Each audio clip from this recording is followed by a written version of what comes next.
Guys, today I have iiiF150 R2 Ultra and I want to show you how to fix the problem when your game or application are not visible on a Google Play Store as in my situation.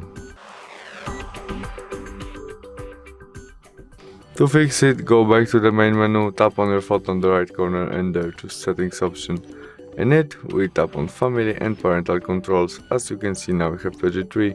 To visible game or application as Mobile Legends game, we need more than pg 3. To change it, tap on it, enter the connect pin to your parental controls, and now we can change it from pg 3 to maybe allow all included, underrated, config by Godit, and save. You can also turn off your parental controls by switch off. And that's all. We can go back and try search Mobile Legends games again, which is visible right now, and we can easily install it. Thanks for watching, see you soon, bye.